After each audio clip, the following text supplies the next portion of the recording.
Hello, আজকে আমরা class 10 এর তাপের ঘটনাসমূহ চ্যাপ্টারটি 4 নম্বর ক্লাসটি করছি। আর এই 4 নম্বর ক্লাসে আমরা পড়ব কঠিনের আয়তন প্রসারণ। এখন এই কঠিনের আয়তন প্রসারণ তিনটি বিষয়ের উপর নির্ভর করে। কি কি? এক হচ্ছে গিয়ে প্রাথমিক আয়তন, দুই হচ্ছে গিয়ে উষ্ণতা বৃদ্ধি এবং তিন হচ্ছে গিয়ে উপাদান। এই তিনটি বিষয়ের উপর কঠিনের আয়তন প্রসারণ নির্ভরশীল। এই তিনটি বিষয়ের উপর কিভাবে নির্ভরশীল সেটা এবার আমরা জানব।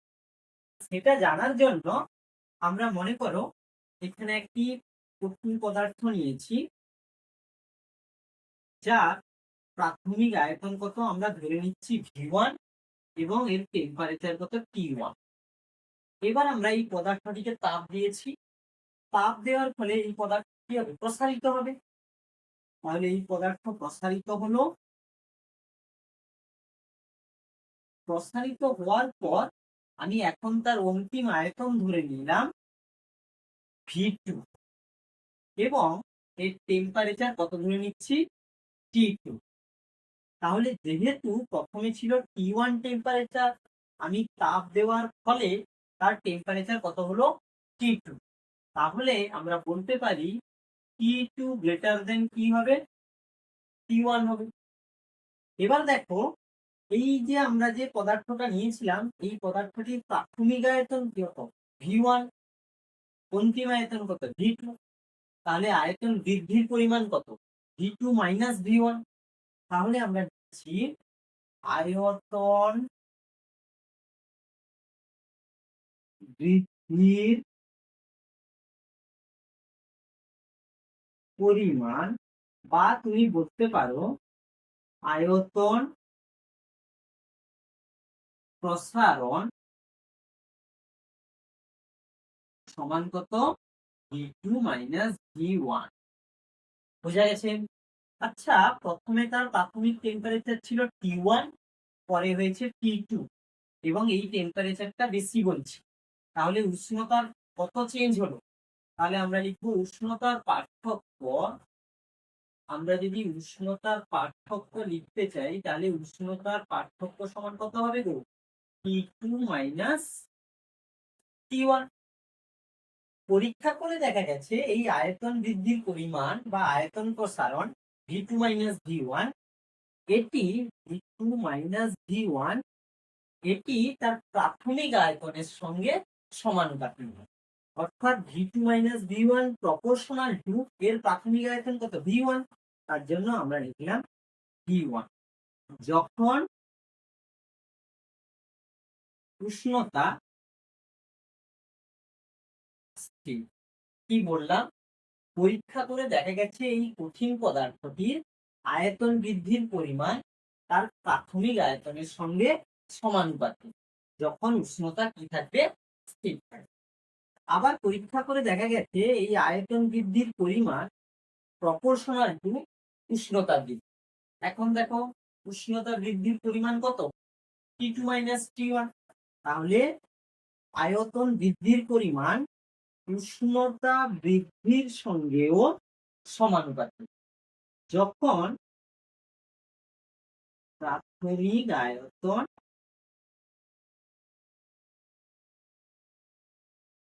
স্থির। তাহলে এই লাইনটি কি বলছে? এই লাইনটি বলছে একটি কঠিন পদার্থের আয়তন প্রসারণ বা আয়তন বৃদ্ধির পরিমাণ তার উষ্ণতার বৃদ্ধির সঙ্গে বা উষ্ণতার পার্থক্যের সঙ্গে সমানুপাতিক। ক্লিয়ার? যখন প্রাথমিক আয়তন স্থির থাকবে। তাহলে আমরা যে বলেছিলাম কঠিনের আয়তন প্রসারণ তার প্রাথমিক আয়তনের উপর নির্ভরশীল, তাহলে প্রাথমিক আয়তনের উপর কেমন ভাবে নির্ভরশীল? এই লাইনটি থেকে আমরা বুঝতে পারছি যে আয়তন বৃদ্ধির পরিমাণ তার প্রাথমিক আয়তনের সঙ্গে সমানুপাতিক। আবার বলেছিলাম কঠিনের আয়তন প্রসারণ উষ্ণতা বৃদ্ধির উপরও নির্ভর করে। কেমন ভাবে নির্ভর করে? এই লাইন থেকে দেখে আমরা বলতে পারছি যে আয়তন বৃদ্ধির পরিমাণ উষ্ণতা বৃদ্ধির সঙ্গেও সমানুপাতিক এবং এই কঠিনের আয়তন প্রসারণ তার উপাদানের উপর নির্ভর করে। উপাদানের উপর নির্ভর করে কথার অর্থ হচ্ছে গিয়ে আমরা যদি একটি লোহার এক টুকরো নিই তাহলে সেক্ষেত্রে যে পরিমাণ আয়তন প্রসারণ হবে, আমরা যদি একটি তামার টুকরো নিই তাহলে কিন্তু সেই পরিমাণ আয়তন প্রসারণ হবে না, তার আয়তন প্রসারণের পরিমাণ আলাদা। সেই কারণে কঠিনের আয়তন প্রসারণ তার উপাদানের উপরও নির্ভরশীল। ক্লিয়ার হয়েছে? এখন এই দুটো লাইন থেকে আমরা তাহলে যৌগিক ভেদের নিয়ম অনুসারে লিখতে পারি V2 minus V1 proportional to, এই দুটো গুণ করবো, V1 into T2 minus T1। যখন উষ্ণতা এবং প্রাথমিক আয়তন উভয়ই পরিবর্তনশীল। বোঝা গেছে? উভয়ই পরিবর্তনশীল।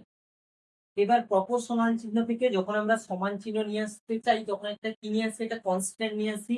কনস্ট্যান্টটাকে আমরা এখানে গামা ধরলাম, V1 আছে, T2 মাইনাস T1 কে আমরা T ধরে নিচ্ছি। তাহলে এখানে লিখলাম কি, তাহলে গামাটাকে আমরা কি বলছি, সমানুপাতিক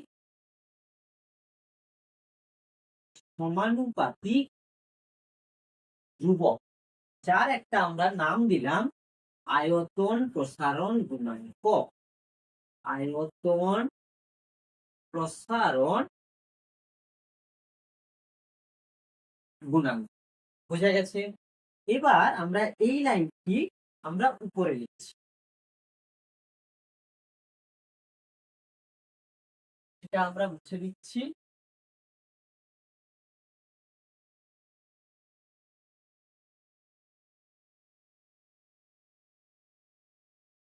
এবার এই লাইনটি দেখো লিখছি, V2 minus V1, V2 minus V1 সমান V1 গামা। এবার আমরা এই আয়তন প্রসারণ গুণাঙ্কের সংজ্ঞা দিব। যখন আমরা এই গামা রাশিটির সংজ্ঞা দিব তখন তার সঙ্গে যে যে রাশিগুলো গুণ আছে সেগুলোকে কি করবো, 1 করে দিব। তাহলে এটাকে আমরা 1 করলাম, এটাকেও 1 করে দিব। এখন V1 যদি 1 হয়, T যদি 1 হয়ে যায়, তাহলে এই লাইন থেকে আমরা বলতে পারি গামা সমান কত হয়ে যাবে, V2 মাইনাস V1, না কি? হ্যাঁ গো। তাহলে আমরা কি বলছি, আমরা বলছি যদি V1 সমান 1 হয়, V1 কি প্রাথমিক আয়তন, তাহলে আমরা লিখি প্রাথমিক আয়তন সমান 1। আবার T কি উষ্ণতা বৃদ্ধি, তাহলে লিখি উষ্ণতা বৃদ্ধি সমান কত করতে হবে, 1 করতে হবে। তাহলে উষ্ণতা বৃদ্ধিও আমি 1 করলাম। যদি প্রাথমিক আয়তন সমান 1 হয়, উষ্ণতা বৃদ্ধি সমান 1 হয়, তাহলে এই লাইন থেকে আমরা কি লিখতে পাচ্ছি, গামা সমান V2 মাইনাস V1। তাহলে আমরা কি লিখছি, গামা সমান V2 মাইনাস V1। এখন V2 মাইনাস V1 কি, আয়তন বৃদ্ধির পরিমাণ বা আয়তন প্রসারণ। তাহলে আমরা সেখানে লিখে দিচ্ছি আয়তন বৃদ্ধি বা আয়তন প্রসারণ। এবার এই তিনটে লাইন নিয়ে আমরা গামার সংজ্ঞা দিই।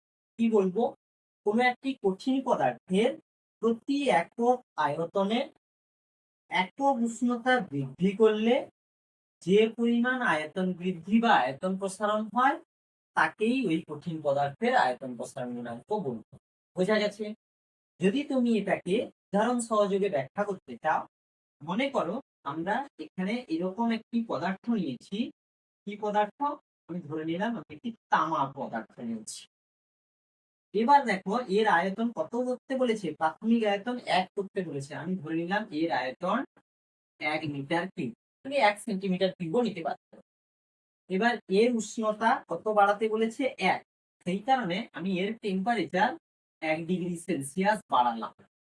বাড়াতে গিয়ে দেখলাম যে এর আয়তন কত বেড়েছে, এর আয়তন বেড়েছে V2 মাইনাস V1 সমান, অর্থাৎ আয়তন বৃদ্ধির পরিমাণ সমান কত, 51 into 10 to the power minus 6 metre cube পরিমাণ আয়তন বেড়েছে। তাহলে কি বললাম, আমরা একটি তামার টুকরো নিয়েছি যার প্রাথমিক আয়তন কত 1 মিটার কিউব, যার উষ্ণতা আমি 1 ডিগ্রি সেলসিয়াস বাড়াচ্ছি। তাহলে 1 ডিগ্রি সেলসিয়াস বাড়ালে এই পদার্থটির আয়তন কত বেড়েছে পেলাম আমরা? এই পদার্থটির আয়তন বেড়েছে দেখলাম 51 ইন্টু 10⁻⁻6 মিটার কিউব। তাহলে আমাকে কি বলেছে দেখো, প্রাথমিক আয়তন সমান 1 করতে, তাহলে আমরা এর প্রাথমিক আয়তন 1 মিটার কিউব ধরেছি। উষ্ণতা বৃদ্ধি 1 করতে বলেছে, আমি এর টেম্পারেচার 1 ডিগ্রি সেলসিয়াস বাড়াচ্ছি। দিলে বলছে যে পরিমাণ আয়তন বৃদ্ধি হবে, কত পরিমাণ আয়তন বেড়েছে? এই পরিমাণ আয়তন বেড়েছে। তাহলে যে পরিমাণ আয়তন বৃদ্ধি হবে সেটাই হচ্ছে গিয়ে গামা। তাহলে আমরা এখান থেকে লিখতে পারি গামার মান কত হবে? 51 ইন্টু 10⁻⁻6। কথাটা ক্লিয়ার হয়েছে না? দেখো v2 মাইনাস v1 সমান তো আমরা পেয়েছি 51 ইন্টু 10⁻⁻6। এখানে দেখো গামা সমান v2 মাইনাস v1 হয়েছে, তাহলে আমরা গামা সমান কত লিখবো? 51 ইন্টু 10⁻⁻6। কথাটা বোঝা গেছে? এবার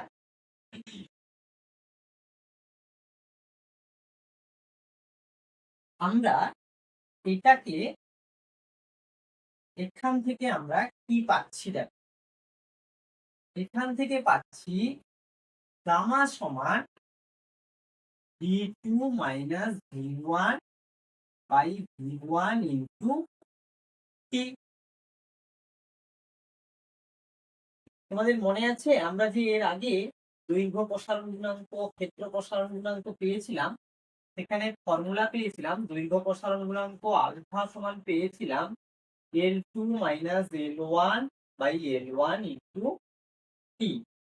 আবার ক্ষেত্র প্রসারণ গুণাঙ্ক বিটা পেয়েছিলাম S2 minus S1 by S1 into T.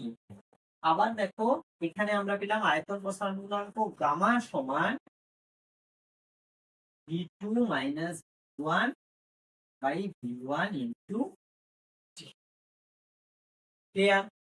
এবার বলো আমরা যদি গামা এর একক নির্ণয় করতে চাই তাহলে কি লিখবো?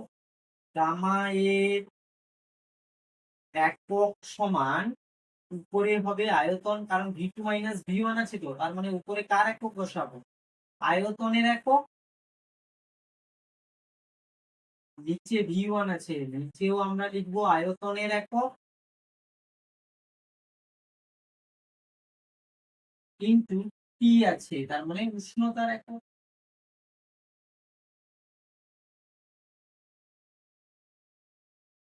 বোঝা গেছে? এখন তুমি এখানে যে কোনো একটি পদ্ধতিতে আয়তনের একক বসাবে। ধরো তোমাকে এসআই পদ্ধতি বলে, তাহলে এসআই পদ্ধতিতে আয়তনের একক কত? Metre cube. এখানে আয়তনের একক কত বসাবে? Metre cube. উষ্ণতার একক কত বসাবে? কেলভিন। তাহলে দেখো মিটার কিউব কেটে যাবে। তার মানে গামা এর একক আয়তনের এককের উপর নির্ভর করছে না, শুধুমাত্র কার এককের উপর নির্ভর করছে? উষ্ণতার এককের। সেই কারণে আমরা লিখছি গামা এর একক সমান 1 বাই উষ্ণতা একক। এবার যদি বলি সিজিএস পদ্ধতিতে গামা এর একক কত হবে, তাহলে সিজিএস পদ্ধতিতে উষ্ণতার একক কত হয়? Degree Celsius. এটা উপরে উঠলে কত হবে? Degree C inverse. কোন পদ্ধতিতে? সিজিএস পদ্ধতিতে। এসআই পদ্ধতিতে উষ্ণতার একক কত হয়? কেলভিন। তাহলে আমরা কত করব? 1 বাই কেলভিন। এটা উপরে উঠলে কত হবে? Kelvin inverse. এটা কোন পদ্ধতিতে পেলে? এসআই পদ্ধতিতে। এফপিএস পদ্ধতিতে উষ্ণতার একক কত হয়? Degree Fahrenheit. তাহলে লিখবে 1 বাই ডিগ্রি ফারেনহাইট সমান হবে ডিগ্রি এর ইনভার্স। এটা তাহলে কোন পদ্ধতিতে বলছি? এফপিএস পদ্ধতি। বোঝা গেছে? একইভাবে যদি আমাকে গামা এর মাত্রা নির্ণয় করতে বলে, তাহলে গামা এর মাত্রা কেবলমাত্র উষ্ণতার মাত্রার উপর নির্ভরশীল। তাহলে সেক্ষেত্রে গামা এর মাত্রা সমান কত হবে? 1 বাই উষ্ণতার মাত্রা কত? থিটা। এটা উপরে উঠলে কত হবে? Theta inverse. বোঝা গেছে? এবার আমরা যে এখানে গামা আয়তন প্রসারণ গুণাঙ্ক পেলাম, সেই ফর্মুলাটা এখানে লিখেছি। এখানে দেখো এই যে দৈর্ঘ্য প্রসারণ গুণাঙ্ক আলফা, ক্ষেত্র প্রসারণ গুণাঙ্ক বিটা এবং আয়তন প্রসারণ গুণাঙ্ক আমরা গামা পেয়েছি। এইটা ফর্মুলা মনে রাখার একটি সহজ নিয়ম রয়েছে। উপরে একটা ব্র্যাকেট দিলাম, দিয়ে লিখবো বৃদ্ধির পরিমাণ বাই এখানে লিখবো প্রাথমিক ব্র্যাকেট ইনটু এখানে লিখবো উষ্ণতা বৃদ্ধি। এবার দেখো, তুমি যদি দৈর্ঘ্য প্রসারণ গুণাঙ্ক নির্ণয় করতে চাও তাহলে দৈর্ঘ্য প্রসারণ গুণাঙ্ক আলফা, তাহলে আলফা সমান এখানে দেখো আমরা পেয়েছি L2 minus L1। L2 minus L1 কি? দৈর্ঘ্য বৃদ্ধির পরিমাণ। তাহলে তুমি এখানে লিখে দাও দৈর্ঘ্য। তাহলে আলফা সমান দৈর্ঘ্য বৃদ্ধির পরিমাণ বাই প্রাথমিক এখানে লিখে দাও দৈর্ঘ্য। তাহলে প্রাথমিক দৈর্ঘ্য দেখো এখানে L1 আছে, তার জন্য আমরা পেয়েছি প্রাথমিক দৈর্ঘ্য, ইনটু দেখো টি আছে উষ্ণতা বৃদ্ধি। তাহলে এখান থেকে আমরা আলফাটা পেয়ে গেলাম। একইভাবে তুমি যদি ক্ষেত্র প্রসারণ গুণাঙ্ক নির্ণয় করতে চাও তাহলে এখানে লিখে দাও বিটা, এখানে লিখে দাও ক্ষেত্রফল, এখানে লিখে দাও ক্ষেত্রফল। তাহলে বিটা সমান বলছে ক্ষেত্রফল বৃদ্ধির পরিমাণ। দেখো S2 মাইনাস S1 কি? ক্ষেত্রফল বৃদ্ধির পরিমাণ। নিচে বলছে প্রাথমিক ক্ষেত্রফল। দেখো এখানে S1 আছে, S1 কি ছিল? প্রাথমিক ক্ষেত্রফল ইনটু উষ্ণতা বৃদ্ধি। দেখো কি কি? উষ্ণতা বৃদ্ধি। আবার তুমি যদি আয়তন প্রসারণ গুণাঙ্ক নির্ণয় করতে চাও তাহলে এখানে গামা লিখো, এখানে লিখো, এখানে এই ব্র্যাকেটের মধ্যে লিখে দিবে আয়তন, এখানে ব্র্যাকেটের মধ্যে লিখে দাও আয়তন। তাহলে গামা সমান আয়তন বৃদ্ধির পরিমাণ। দেখো V2 মাইনাস V1 কি? আয়তন বৃদ্ধির পরিমাণ। V1 কি? প্রাথমিক আয়তন, তুমিও লিখেছো এখানে প্রাথমিক আয়তন, ইনটু কি কি? উষ্ণতা বৃদ্ধি। তাহলে উষ্ণতা বৃদ্ধি। এইভাবে আমরা এর সাহায্যে আমরা সহজে আলফা, বিটা এবং গামা মনে রাখতে পারি। বোঝা গেছে? এবার মনে করো তোমাকে বলেছে যে একটি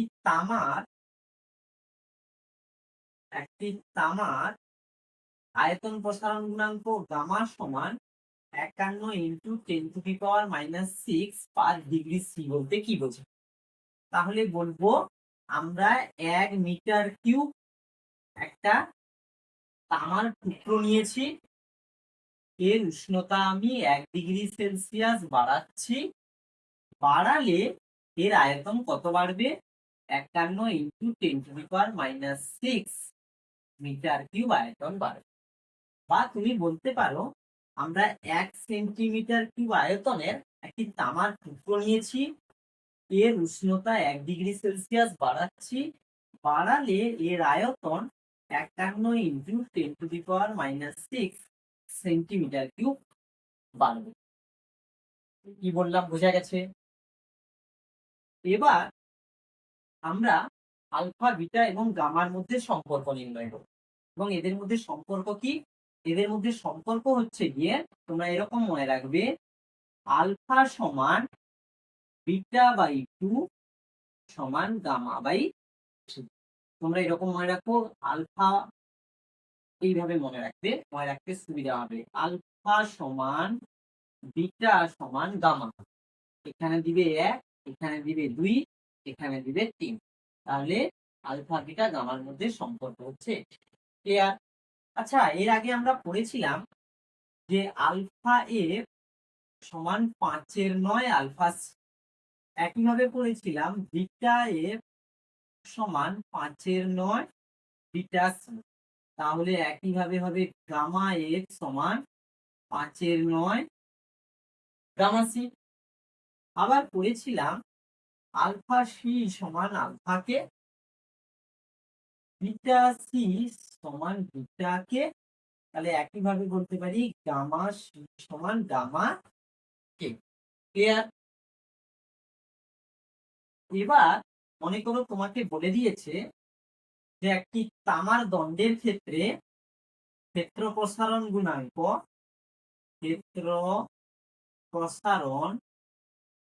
গুণাঙ্ক বিটা সমান 34 ইন্টু 10⁻⁻6 পার ডিগ্রি সি। তাহলে এখানে বলো তার দৈর্ঘ্য প্রসারণ গুণাঙ্ক কত হবে, মানে আলফা তোমাকে জানতে দিচ্ছি। তাহলে দেখো আমরা এই ফর্মুলা থেকে বলতে পারি, আমরা জানি আলফা সমান বিটা বাই 2। তাহলে বিটার জায়গায় বসে দিব 34 ইন্টু 10⁻⁻6 বাই 2। কাটাকাটি করলে হবে 17 ইন্টু 10⁻⁻6 পার ডিগ্রি। আবার তোমাকে যদি বলতো গামার মান কত, তাহলে দেখো আমরা কি জানি বিটা বাই 2 সমান গামা বাই 3। তাহলে এখানে লিখে নাও বিটা বাই 2 সমান গামা বাই 2। বিটার জায়গায় বসাও 34 ইন্টু 10⁻⁻6 বাই 2 সমান হচ্ছে গামা বাই 2। এটা কাটলে হবে 17, এটা গুণ করলে হবে 51। 17 দিনে 51, তাই তো? তাহলে গামা সমান 51 ইন্টু 10⁻⁻6 পার ডিগ্রি। এইভাবে এখানে এই তিনটে প্রসারণ গুণাঙ্ক যে আছে তার মধ্যে যে কোনো একটি গুণাঙ্ক যদি দেওয়া থাকে, অন্য দুটো প্রসারণ গুণাঙ্ক আমরা নির্ণয় করে ফেলতে পারব। ক্লিয়ার? তাহলে দেখো আমরা প্রথম থেকে যে আলফা বিটা গামা করেছিলাম তার ফর্মুলা গুলো আলফা এর ক্ষেত্রে আমরা যা একক করেছিলাম, যা মাত্রা পেয়েছিলাম, বিটা এর ক্ষেত্রেও একক আর মাত্রা একই, গামা এর ক্ষেত্রে একক এবং মাত্রা এক। এবার আমাদের এই কঠিন পদার্থের প্রসারণ সংক্রান্ত কিছু প্রশ্ন আমরা আলোচনা করে নিব, যেগুলো আমাদের পরীক্ষায় আসে। তোমরা দেখবে আমাদের যে ইলেকট্রিক লাইনের যে পোস্টগুলো রয়েছে, সেই পোস্টের মাঝখানে তারগুলো গ্রীষ্মকালে একটু বেশি ঝুলে থাকে এবং শীতকালে টান টান অবস্থায় চলে আসে। কেন? কারণ গ্রীষ্মকালে তাপের ফলে এর মাঝখানের তারগুলো কি হয়, প্রসারিত হয়। প্রসারিত হওয়ার ফলে কি হয়, এই তারগুলো ঝুলে পড়ে। আবার শীতকালে ঠান্ডার ফলে এটি কি হয়, এই তারটি সংকোচন ঘটে। সংকোচন হওয়ার ফলে তারটি কি হয়, টান টান অবস্থায় চলে আসে। এখন মনে করো তুমি শীতকালে দুটো, শীতকালে না, তুমি গ্রীষ্মকালে দুটো খুঁটি মাঝখানে তারকে টান টান করে রেখে দিলে।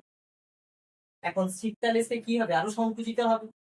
আরো যদি সংকোচন ঘটে তাহলে কিন্তু সে এই দুটো পোস্টে কি করতে পারে, বা এই দুটো খুঁটিকে কাত করে দিতে পারে, বা এই তারটার কোনো একটা অংশ ছিঁড়ে পড়ে যেতে পারে, এক সাইড কেটে ছিঁড়ে পড়তে পারে।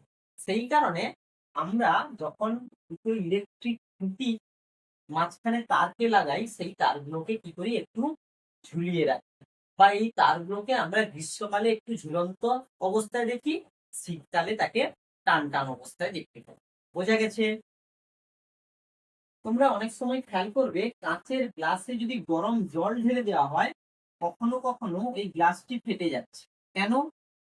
কারণ তুমি যখন এই গ্লাসের মধ্যে গরম জল ঢালছো, তখন এই কাঁচের গ্লাসটির এই অংশগুলো প্রচুর পরিমাণে তাপ পাচ্ছে। প্রচুর পরিমাণে তাপ পাওয়ার ফলে এ প্রসারিত হতে চাইছে। এখন কাজ হচ্ছে গিয়ে তাপের কুপরিবেশ। কাঁচের গ্লাসের বাইরের দিকের অংশটা কিন্তু, সেখানে কিন্তু তাপ পরিবাহিত হয়নি। ফলে কি হচ্ছে, ফলে ওই অংশ প্রসারিত হচ্ছে না, বা তাদের প্রসারণ নগণ্য। এখন এই গ্লাসের ভেতরের অংশ প্রসারিত হতে চাইছে, বাইরের অংশ প্রসারিত হতে চাইছে না। এই অসম প্রসারণের ফলে গ্লাসটি অনেক সময় কি হয়, ফেটে যায়। কিন্তু আমরা যে পরীক্ষাগারে যে টেস্ট টিউব বা বিকার ব্যবহার করি, সেখানে কিন্তু গরম জল ঢেলে দিলে ওই বিকার বা টেস্ট টিউবটা কিন্তু ফেটে যায় না। কেন ফেটে যায় না? কারণ সেই টেস্ট টিউব বা বিকার আমরা একটি বিশেষ ধরনের কাঁচের সাহায্যে তৈরি করি। সেই কাঁচটিকে আমরা বলি গিয়ে কি, পাইরেক্স কাঁচ। কি কাঁচ? পাইরেক্স কাঁচ। এই পাইরেক্স কাঁচ তাপের ফলে এই কাঁচগুলোর প্রসারণ হয় নগণ্য। ফলে কি হয়, যখন তুমি এই বিকারটিতে বা টেস্ট টিউবটিতে গরম জল ঢেলে দিচ্ছ, তখন এর যে অংশ তাপ পাচ্ছে সেই অংশ প্রসারিত হচ্ছে না, বা প্রসারণের পরিমাণ নগণ্য। আর বাইরের অংশে তো তাপ পরিবাহিত হচ্ছে না, কারণ কাঁচ তাপের পরিবাহী, ফলে বাইরের অংশেরও প্রসারণ হচ্ছে না। এই কারণে কি হয়, কোনো অংশই যেহেতু প্রসারণ হচ্ছে না, সেই কারণে এই টেস্ট টিউব বা বিটারটি ফেটে যায়। কথাটা ক্লিয়ার হয়েছে? আবার তোমরা লক্ষ্য করবে কখনো কখনো লোহা বা ইস্পাতের যে সেতু, সেই সেতুগুলোর এক সাইড আমরা কংক্রিট দিয়ে গেঁথে দিই এবং অন্য সাইডটা এরকম চাকা বা রোলারের উপর ওই সেতুটিকে রেখে দিই। কেন? কারণ এই সেতুটি গ্রীষ্মকালে যখন প্রসারিত হবে তখন এই চাকাগুলো সামনের দিকে ঘুরিয়ে সে প্রসারিত হতে পারবে।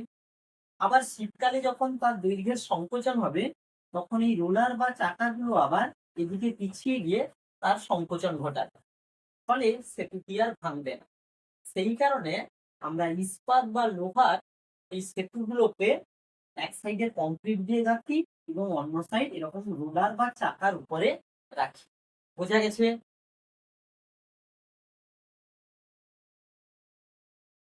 ইস্পাতের যে স্কেলগুলো ইস্পাতের যে স্কেলগুলো সেই স্কেলগুলো যে টেম্পারেচারে তৈরি করা হয় কেবলমাত্র সেই টেম্পারেচারেই সে সঠিক মান দেয়, অন্য টেম্পারেচারে সে সঠিক মান দিতে পারে। কেন? কারণ দেখো ইস্পাতের আমরা যখন একটা স্কেল নেই সেই স্কেলের গায়ে কি থাকে, এরকম করে দাগ দেওয়া থাকে, যার সাহায্যে আমরা কোনো দণ্ডের দৈর্ঘ্য নির্ণয় করে ফেলতে পারি। মনে করো এই ইস্পাতের দণ্ডটি আমরা এখানে ইস্পাতের দণ্ড না বলে আমরা ধাতু বলি। যে এখানে প্রশ্নটা তোমাদের কি আসবে? প্রশ্নটা আসবে যে ধাতব স্কেল ধাতব স্কেল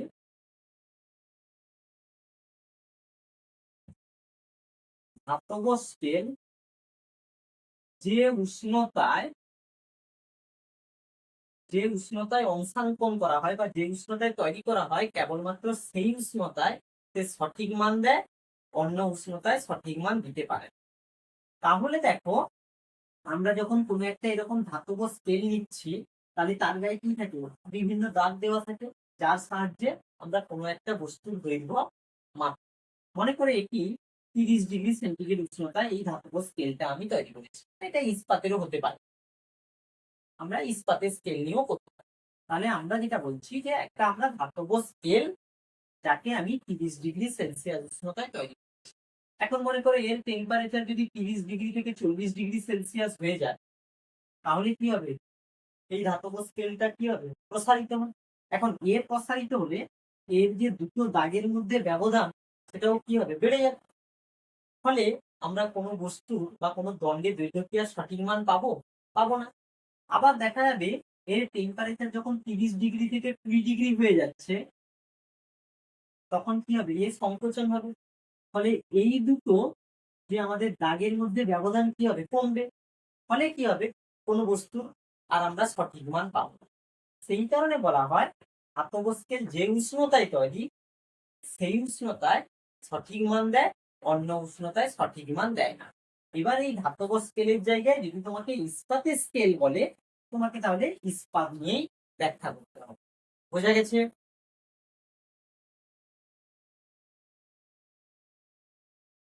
তোমরা দেখবে আমাদের ঘর বাড়ি তৈরি করার সময় আমরা যে ইট বালি সিমেন্টের সঙ্গে লোহার রড ব্যবহার করি। কেন? কারণ এখানে ওই ইট বালি সিমেন্ট এগুলো নিয়ে যে কংক্রিটের কাঠামো তৈরি হয় তার প্রসারণ এবং লোহার প্রসারণ দুটোরই প্রসারণ প্রায় সমান। ফলে কি হয়, গ্রীষ্মকালে দুজনই সমানভাবে প্রসারিত হয় এবং শীতকালে দুজনই সমানভাবে সংকোচন হয়। এই কারণে যে আমরা কখনো এই কংক্রিটের দেওয়ালে লোহা ব্যবহার করলে আমরা কখনো দেখিনি যে ওইটা ফেটে যাচ্ছে। যদি মনে করো কংক্রিটের প্রসারণ অনেক বেশি হয়েছে, লোহার প্রসারণ ততটা হয়নি, বা লোহার প্রসারণ বেশি হয়ে গেছে কংক্রিটের প্রসারণ এতটা হয়নি, তাহলে কি হবে, সেখানে ফাটল দেখা দেবে। এই কারণে মূলত আমরা ওই সিমেন্ট বালি ইট এগুলোর সঙ্গে আমরা মূলত লোহার রডই ব্যবহার করি। ক্লিয়ার হয়েছে? ডাক্তার বাবুরা দাঁতের যে ক্ষয় হয় সেই দাঁতের ক্ষয়ে পূরণ করার জন্য যে রাসায়নিক মিশ্রণ তৈরি করে সেই রাসায়নিক মিশ্রণের প্রসারণ আর দাঁতের এনামেলের প্রসারণ একই হতে হবে, না হলে কিন্তু অসম প্রসারণ হলে কি হবে, সমস্যা দেখা দিতে পারে। ক্লিয়ার হয়েছে? আবার মনে করো এরকম আমরা একটা ইস্পাতের প্লেট নিয়েছি। এটা কি? এটা হচ্ছে গিয়ে ইস্পাতের প্লেট। সেখানে এরকম করে একটি ছিদ্র আছে এবং এই ছিদ্রে একটি পিতলের চাকতি আটকে আছে। কি আটকে আছে? পিতলের চাক পিতলের চাকতি আটকে আছে। ক্লিয়ার হয়েছে? এখন এই ইস্পাতের প্লেট থেকে পিতলের চাকতিটিকে বের করানোর জন্য তুমি পুরো সিস্টেমটিকে কি করবে? উত্তপ্ত করবে না ঠান্ডা করবে? দেখা গেছে এই পিতলের প্রসারণ বা সংকোচন ইস্পাতের থেকে বেশি হয়। তুমি যদি একে তাপ দাও, হিট দাও, তাহলে ইস্পাতের থেকে পিতলের প্রসারণ বেশি হবে। ফলে কি হবে? এ কিন্তু আরো বেশি করে দৃঢ়ভাবে আটকে যাবে। তুমি কোনোভাবে এই পিতলটির চাকতিটিকে আর বের করাতে পারবে না। আমরা যদি ঠান্ডা করি তাহলে কি হবে? ইস্পাতের থেকে পিতলের সংকোচন বেশি হবে। ফলে কিন্তু যেহেতু এর সংকোচন বেশি হয়ে গেছে, এ আলগা হয়ে গেছে, আমরা সহজে পিতলের চাকতিকে বের করে নিতে পারবো। তাহলে এই সিস্টেমের ক্ষেত্রে আমরা এই ইস্পাতের প্লেট থেকে পিতলের চাকতিটিকে বের করানোর জন্য আমরা তাপ না দিয়ে কি করব? ঠান্ডা করব। বোঝা গেছে? আজকে এতটা পর্যন্ত। দেখা হচ্ছে নেক্সট ক্লাস।